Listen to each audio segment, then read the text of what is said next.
ঐতিহ্য ট্র্যাক করা যে একতন্ত্র হয়ে যাচ্ছিল ময়দানে সেটা কি আজকে ভেঙে ফেললো? কোনো এখনো একতন্ত্র ভাঙা টাঙা নয়। ইস্টবেঙ্গল মোহনবাগান ডার্বি যতবার হয়েছে ইস্টবেঙ্গল এখনো বহুগুণ এগিয়ে আছে, ফলে কোনো মানে এটা কোনো ফ্যাক্টর না। আবার আমরা জিতেছি, আবার জিতবো, মোহনবাগান কোনো ম্যাচ জিতবে, আমরাও জিতবো, জিততেই থাকবো। অথবা তবে মানে আজকের এই ইস্টবেঙ্গলের যে দলটা দীর্ঘদিন পর একটা ডার্বি জয়, এটা খুশি আলাদা।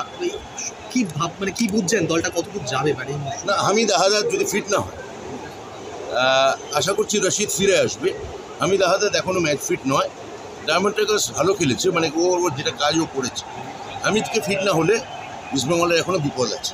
দিমিকে নিয়ে গত মৌসুমে এত কথা ছিল, দিমি এবার দুটো গোল করে ডার্বি না, দিমি পেনাল্টি থেকে গোলটা থেকে কনফিডেন্স পেলো, ফলে পরের গোলটা করতে পারলো, কিন্তু শেষ দিকে ডিমি আর ওপেন নেটও মিস করেছে। কিন্তু ডিমি মানে জেনুইন গোল গেটার, তো ডিমিকে যদি মানে ফ্রন্টে বল পায় ঠিকঠাক 6 ইয়ার্ডে, ডিমিকে আটকানো খুব মুশকিল। প্রিয় দলের জন্য কি আজকে হলুদ জামা আজকে ম্যাচের রাজা যদি আমার মতে বলেন কে ম্যান অফ দ্য ম্যাচ, তার নাম হচ্ছে আনোয়ার।